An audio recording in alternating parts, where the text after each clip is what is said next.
The Lethbridge Public Library acknowledges that we are gathered on the lands of the Blackfoot people of the Canadian Plains and pays respect to the Blackfoot people, past, present, and future, while recognizing and respecting our cultural heritage, beliefs, and relationships to the land. The city of Lethbridge is also home to the Métis Nation of Alberta, Region 3. All right, welcome everybody.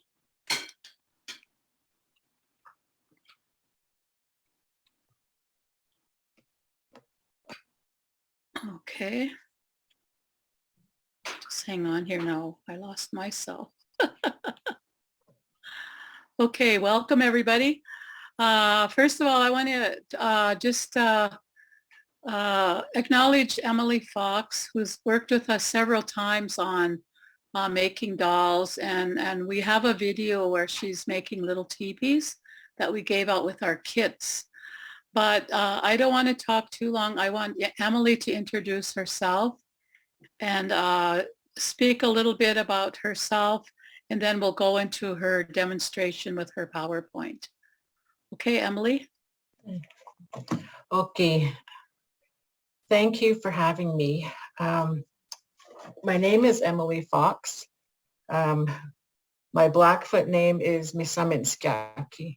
I was given this name from my great-grandfather, Nelson Rabbit. That would be my mom's grandfather. So I've had that name since I was a child. I come from the Blood tribe, also known as Kainai. I was raised on the reserve. My parents are Bernard Fox and Christina Fox. So I'm the oldest of four. And I come from the Fish Eater clan. My paternal grandparents are George Fox and Margaret Fox. And my maternal grandparents are Bill Rabbit and Rita Rabbit. Usually when we introduce ourselves, we share like who our parents are and grandparents are. And so this way, who's ever out there in the community will know who you are and which family you come from, and even your clan. So it's kind of a lengthy introduction. I'm the mother of four. I'm also a grandmother. I live in Lethbridge now, and I work with the Holy Spirit Catholic School Division as a First Nations, Métis, and Inuit support worker. And so I've been there for about 16 years now. So I've really enjoyed that, working throughout the different schools within the division. I work closely with our students in the division. And that was mainly how I came about creating these dolls. I call them traditional Blackfoot dolls. I was looking for a way to connect our ways, our culture to our students as young as kindergarten and all the way through high school. And so when I came up with these dolls, the way that I dressed them, right from head to toe, even the younger children would say, this is how my grandma dresses. And so there was that connection right there with that student. And it seemed to open them up. And they would share with me like their grandma's name or how their grandma liked to dress. Some of them had aprons. I even had one young girl. She was getting her doll all ready. And she actually made the whole doll because I provided everything for them to make this doll. And so she was taking off the scarf off the doll, and I was watching her, and I just about stopped her and telling her, no, the scarf stays on the head. But I just watched her, and she said, and she wrapped the scarf around the waist of the doll.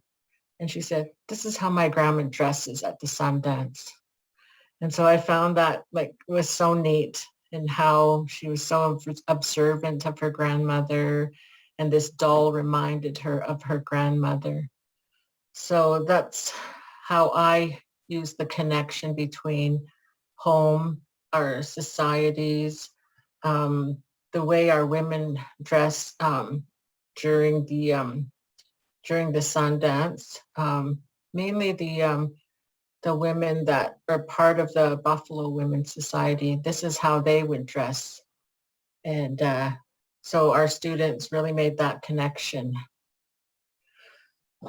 This is my presentation, the Blackfoot Faceless dolls, and there's my name there.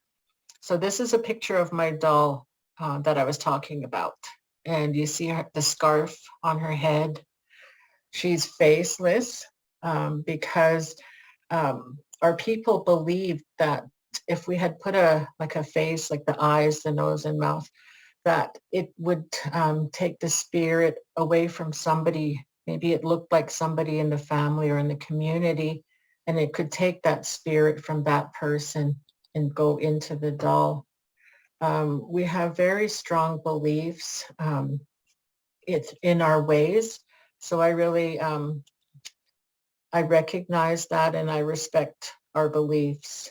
And so I chose not to put a face on the doll. This is the way this doll is dressed is similar to the way the women dress, like I said, in our Sundance and the Blackfoot, the Buffalo Women's Society. And it's a way of respecting yourself. So you cover yourself from head to toe. The only thing that's showing are your hands, and we wear moccasins as well. So just your face and your hands would show of your whole body.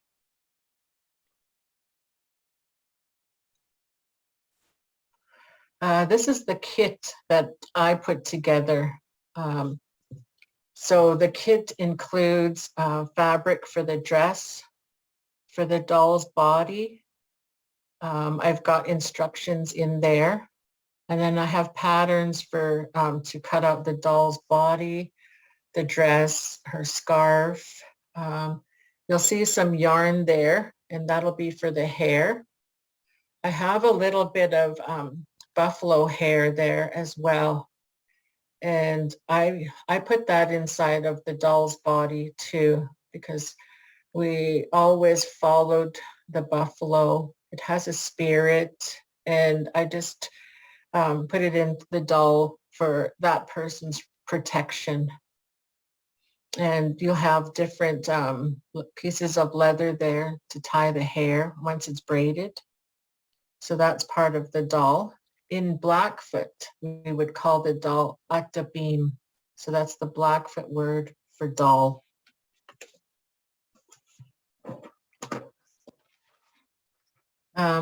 This is the what the pattern pieces for the doll. So you'll see the body there, and I have the instructions on there. You need to cut 2 of them, the arms, the legs. That's just to show how it should look. And then we would place it onto what I call is the felt material. So that would be on the next slide. Oh, this is another pattern piece. So that's the dress there. The pieces for the scarf, 3 of them there, the head scarf, and then the smaller pieces would be to make a scarf that would cover her neck. So again, we're thinking about covering everything. I am a seamstress designer as well. And so I do a lot of sewing myself. So these are sewing terms that I have on there when I say place on fold of material. So back then when the women were making dresses, you didn't have like sewing machines or something easy to, to put your clothing together. So the less sewing, the better, especially when they used hide. You would just fold the piece of hide. And so the fold is on the top there. You wouldn't need to sew it. And you would cut out enough room for your head to fit through. So the only sewing that the women needed to do were under the, from the wrist to the armpit and then down the side of the dress. And then you would call this a T dress. So it kind of looks like the letter T there.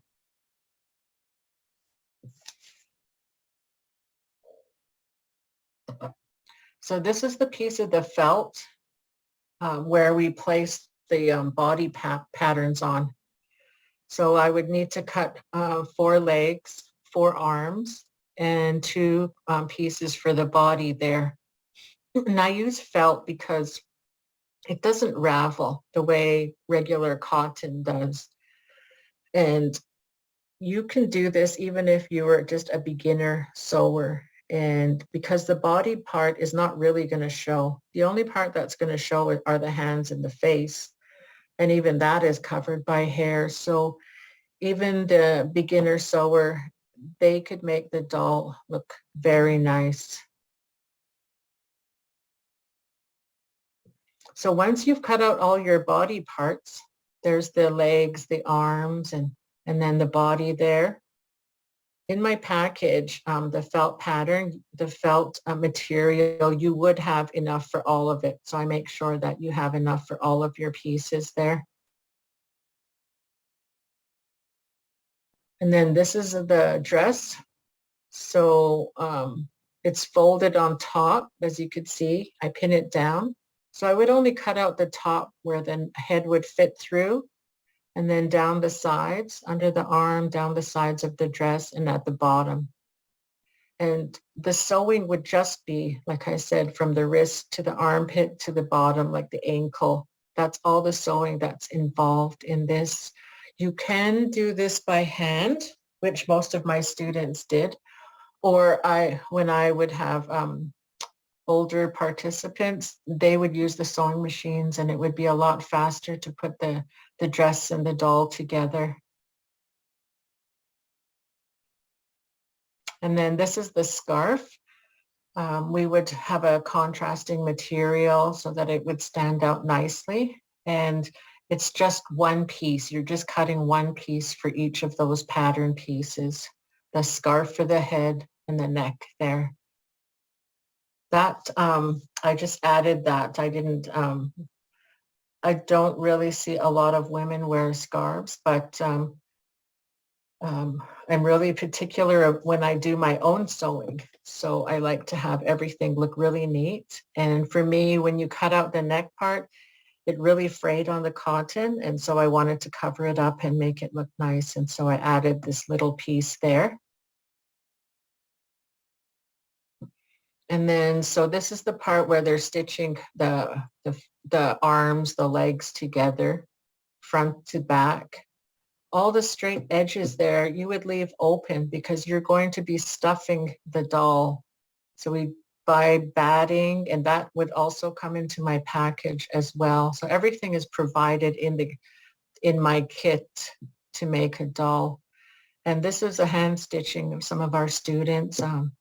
They would start from one side of the body, go all the way around, and leaving that straight edge open to stuff.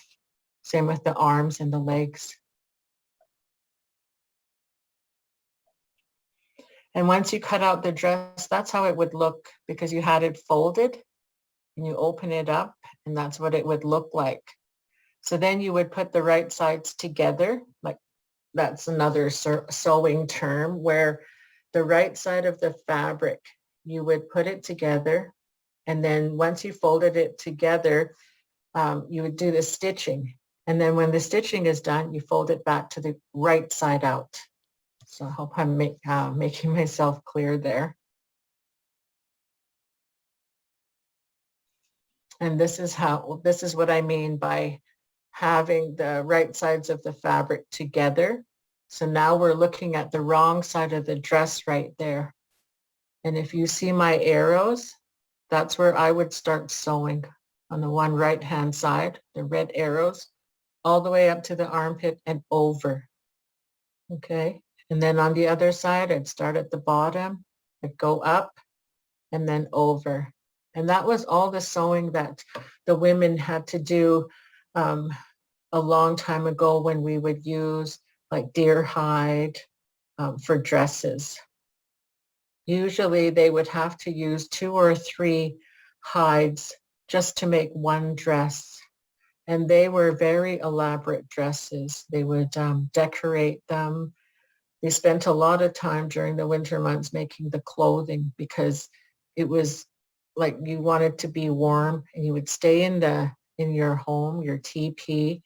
And this is the time that they would always be working on clothing or decorating their dresses with porcupine quills and other things that they came up with. So that's how the doll would turn out. And I've got the leather ties on there, as you could see. And the yarn there for the hair, I braided it too. You could kind of see the neck scarf there. And yeah, so I was really happy once my whole pattern came together and the dolls came together.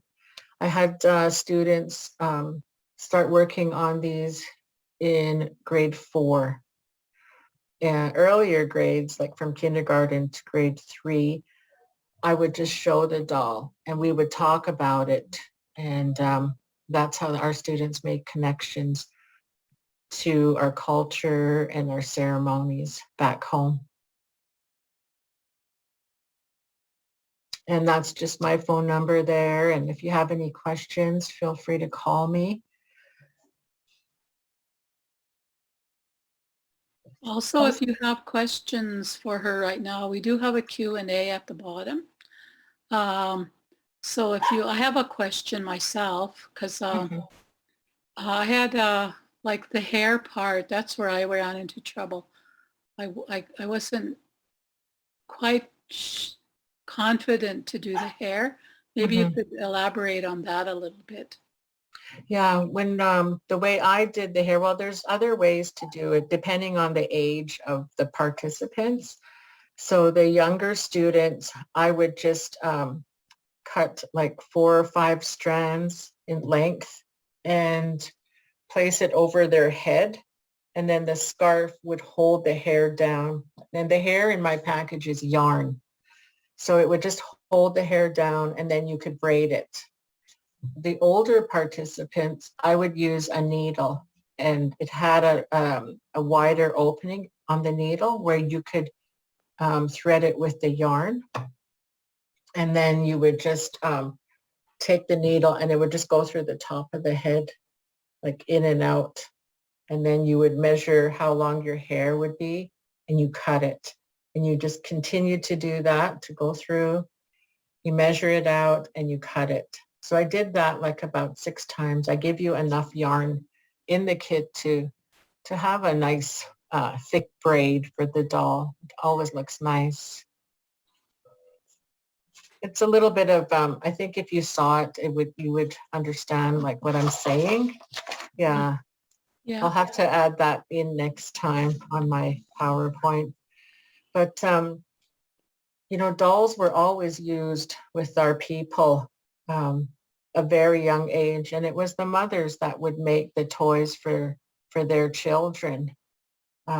Some toys would be as simple as using twigs, things from like the environment. They would make toys just replicating what was in the home. So some would make little teepees for their children. The dolls, some would use sticks, or like become more elaborate in using the hide and stuffing it with buffalo hair. So our children have always had toys, and that's how they learned, with the parents making them toys. The needles that were used were actually called awls, and they came from the buffalo bones, and that was their type of a needle. And then the thread that they used is called sinew. That also came from the buffalo. So they were mainly traditional Blackfoot toys were used to teach the children and help them with their imagination, to keep themselves like occupied during the day. Yeah. And boys also had toys too. And they were even dolls as well, and horses. They would make horses as well.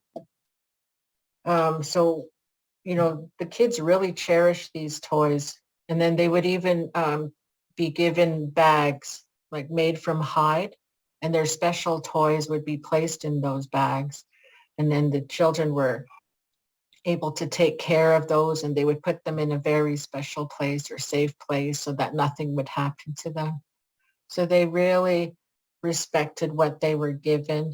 They took good care of their belongings.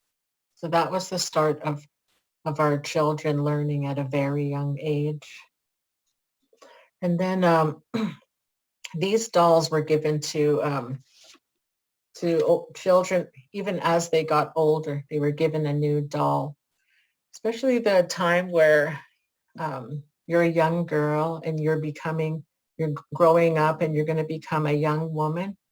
Well, they would use the dolls to help teach the young women how to take care of themselves. They were going through a change of life. And when that happened, it was a huge celebration. It wasn't to be shunned. Like even like right now, some young girls, when they come into their new way of life, meaning, well, I guess it's an old term when their moon comes, and girls are really shy. They don't want anyone to know. They hide it. They feel ashamed of their body. It wasn't like that before. It was actually a celebration in the community. I know of some families today that continue that practice. When one of the children goes through their change of life, well, they have a feast. They're given a new set of clothes. They're put on a pedestal for that celebration. And then just to teach them about respecting their bodies and not to be ashamed of, what's happening to their body, but to be proud of themselves, and that they're so powerful that, they're going to be the ones to bring new life into the world. I mean, that's how powerful women are. And we need to remember that.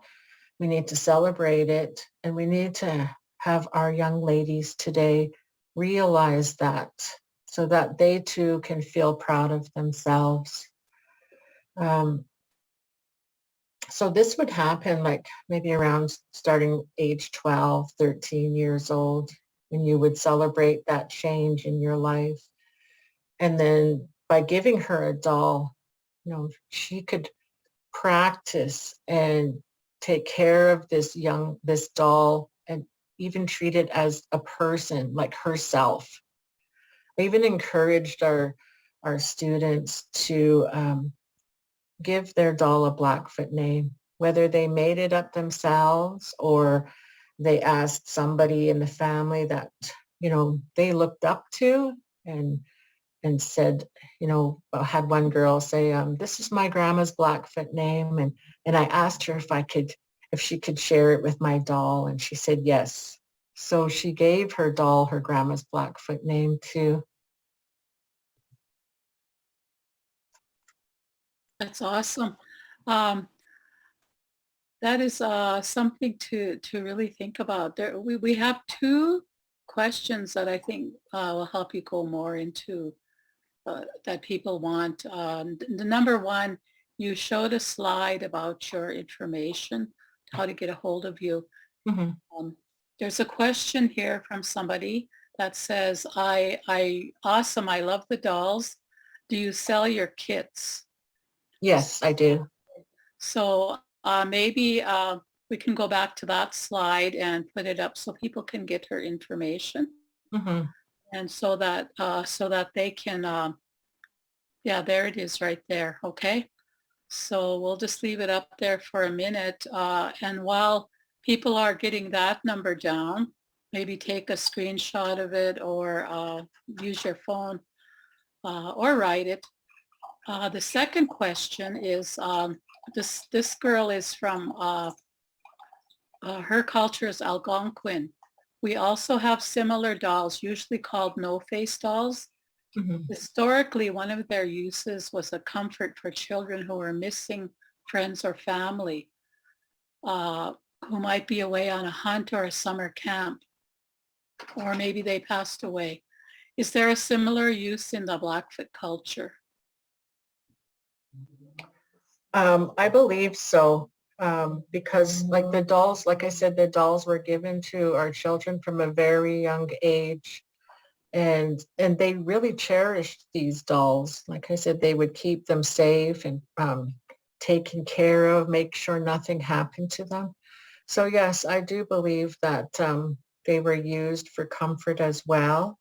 And like I said, they even gave them a Blackfoot name, maybe from somebody that they were missing, and that would bring them comfort too. Have you ever made like these are girl dolls? Mhm. Have you ever made like boy dolls? No, I haven't done that yet. I just don't feel comfortable to create a male doll or a boy doll because like just because it's not my place or my rights to talk about the men. And so I haven't gotten that far. We're very proud as like women, Blackfoot women, where we don't talk about um, like the male and what their roles are. I could only talk about the female, and I wouldn't feel comfortable. I guess I could make one, but I still wouldn't feel good about talking about it. It's just not my place. Would you have to get permission from somebody or go to them and say, this is my interest? What do I need to do? Would that be something you could Mm, maybe explore? I'm not saying, I mean, if you don't want to, of course, but somebody mhm. might want to do that. Yeah. Well, I Yeah. feel like we always have to have the rights to do certain things in our ways. So in creating my doll kit, I have approached elders in our community. Some of the elders were a part of the Buffalo Woman Society, and I would ask them questions, and they would transfer their knowledge to me. So what I've shared today comes from those elders. And that's how I've been given the rights just to share what I have talked about today. I couldn't go into talking about the societies because I'm not part of them. So I just touched the surface, which is the clothing. And that's my passion, is being a seamstress and designer. This is like what my kit, what I've come up with, and sharing that with you. Yeah, when I first saw them, I was really struck by the power of it, I guess. Um, and it was really like for me, it was a stopper in a moment, and I was like, wow, because my daughter then took it and made one, and she really enhanced her. She put a light behind it and dressed it traditionally, and Mhm. and actually took. I think I'm pretty sure she still has it, and so it was like something that like it wasn't just like a Barbie doll, okay? Mhm. Although some people have made Barbie doll clothes into traditional clothes. I've seen a few like that, moccasins, the whole thing. But Mhm. this seemed a bit more, uh, I guess, within the heart type of thing. It is the way Mhm. I felt. I'm not saying how everyone else Mhm. felt. So I really appreciated the fact that we are being exposed to this, and then it leads to other things that we can explore and about, because so many of us lost our culture and we're trying to regain it because of this and that. And this is not the time to go into all of that, but we kind of already know that history. And this is kind of a recovery and a opportunity now to talk between mother and daughter or auntie or sisters or whatever. Mhm. Yeah. it's kind of how I feel about it. hmm Yeah. I've also talked to other participants where they found it to be really relaxing, almost meditating. And if you have a group of women working on them together, it doesn't matter what age, stories come up and um, they tend to start sharing stories about past things or names or the clothing and what they would wear. I even grew up like we had paper dolls. Like my mom would have save us like catalogs and we would cut out the paper dolls. And then when I started working in the school and I was thinking, there aren't very many. Well, I didn't know of any Blackfoot looking dolls that you could go into a store and buy. And I wanted to have something for my granddaughter to play with. And these dolls are more hands-on. So they don't have elaborate beadwork or any of that because I wanted them to be hands-on. I wanted our young children to have something to play with and to collect, or if they wanted to put it up and display it in their room, they could do that and take it down and play with it. So that's how I created these with that in mind.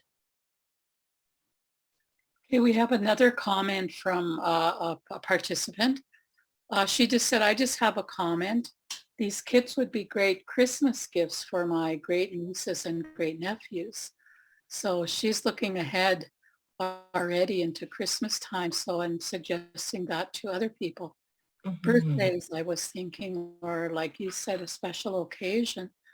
I never thought, that celebration and then part of a feast would really be nice when our life changes, because Mhm. exactly that I was raised in the Catholic school and we were told that to hide, get away, but when I moved up here about 40 years ago, people were saying that that's how powerful women are, that so you need to understand your power. And I was like, oh, well, that was the first time I heard someone say that we women are that powerful. And not Mhm. only that, we're givers of life and carriers of life. And which I kind of knew, but I didn't really reflect on it too much. Eh? Mhm. Anyway, I just wanted to throw that in there for our participants here. I think Um, it's really important to instill that in our young girls, like especially even as young as kindergarten, to show them that they need to be celebrated, that they are worthy and they're very special. And we are very powerful as Blackfoot women. We need to, go back to that and realize that more so today. That's what I had in mind, in creating the kids too, is to bring that out in them. And I even had some high school and junior high girls participate in my class, and we made these and we talked about those things. And they were very proud of their doll once it was all completed. yeah, that's really good. Okay, we're nearing the end of our time here, but I don't want to. If anybody else has a question or a comment, this is the opportunity to put it on, or get a hold of Emily. We put up her phone number. It's very nice of you to share your phone number with Mhm. people out here, or I mean out there. They're not here, somewhere in the world. Uh, I just want to remind people that we are recording this and it's going to be shown again on YouTube. So if you have friends that you would like them to get more information about this type of activity, by all means do that. And this will be coming out in, I think they said about 2 or 3 weeks because they edit it and all that. So you probably won't hear us discussing at the beginning about the PowerPoint. Technology always is an exciting thing when we do these things with Mhm. COVID and we're kind of getting used to it now, but we're still not there in a lot of areas. Older people, for example, they really struggle with that, and but I think it's one way to really do that. Mhm. Okay, we do have one more comment here from a lady. She says, "Thank you for sharing your experience with these important dolls," which I think is real. That's what I wanted to make sure everyone got out of this today. Thank you. Thank you for Yeah. that. So the other thing is at our Lethbridge Public Library, I'm just going to do a little promotion here, is we were asked to work the Indigenous crew, as I call them. We were asked to present something for Orange Shirt Day or Truth and Reconciliation Day on September 30th. So we started making paper dolls. It was just a whim.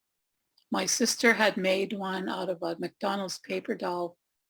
She just made it to entertain her. My sister lives in the States and they had to go get their brakes changed or something.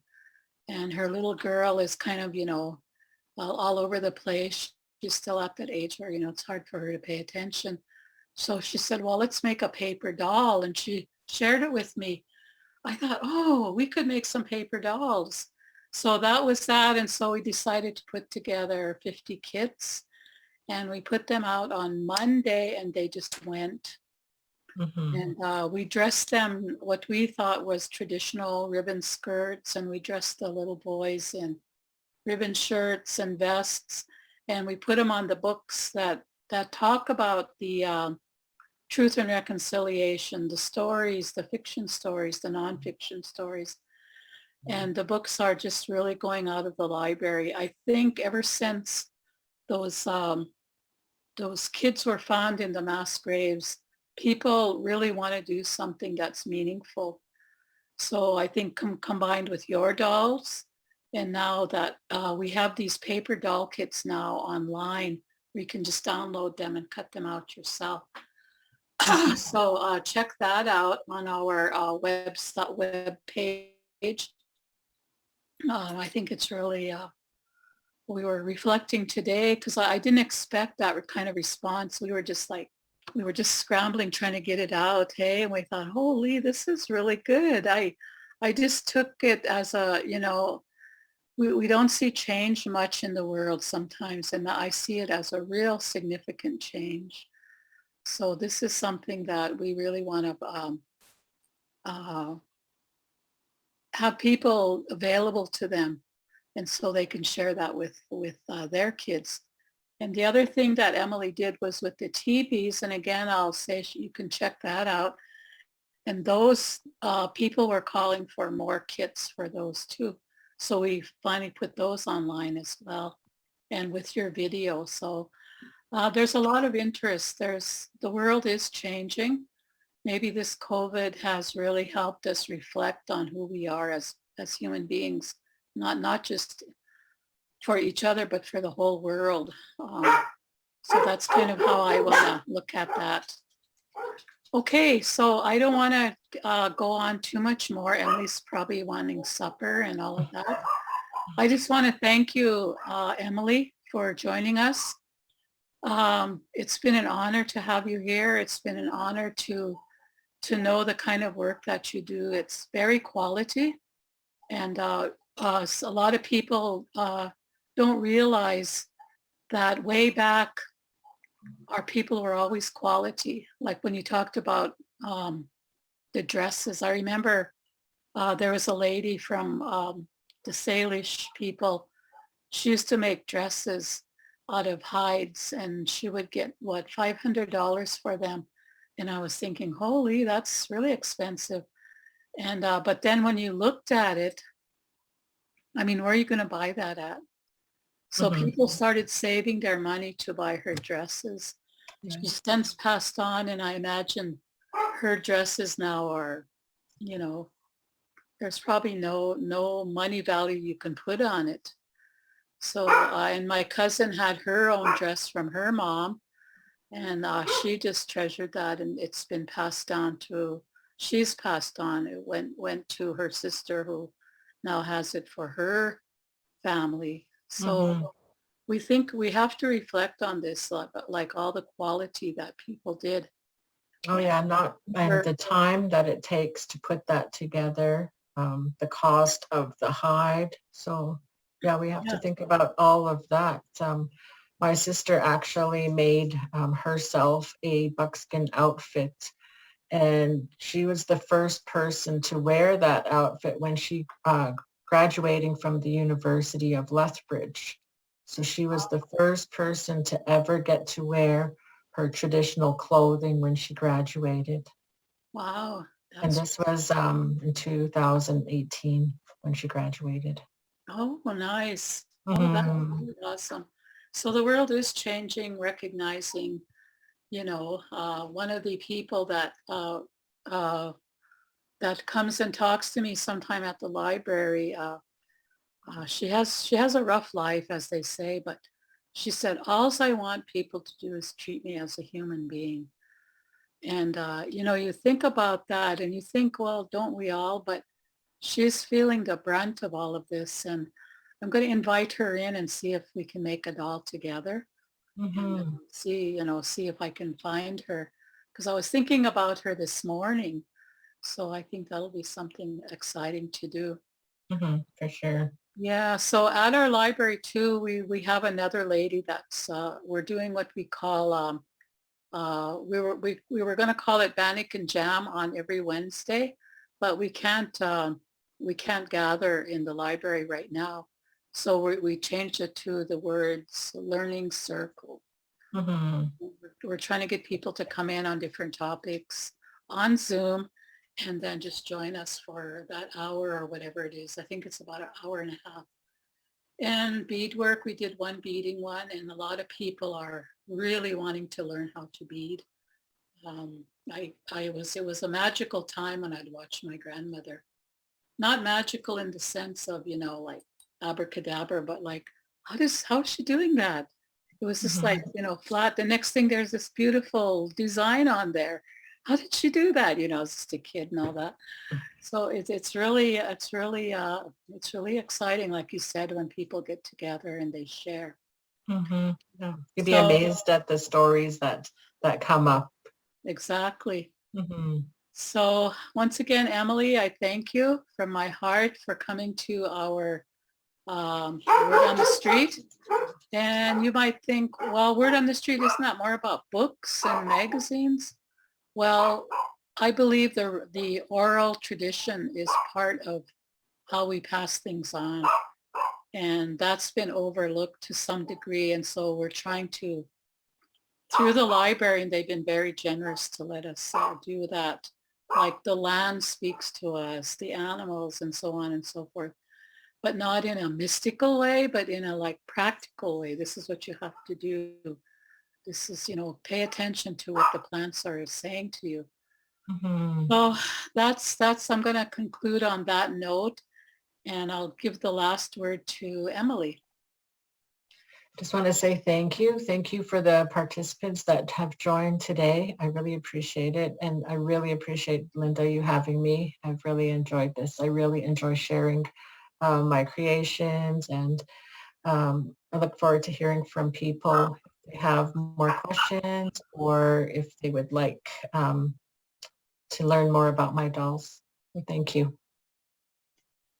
Um, Sorry for some background noise here. I got these crazy dogs that live with me.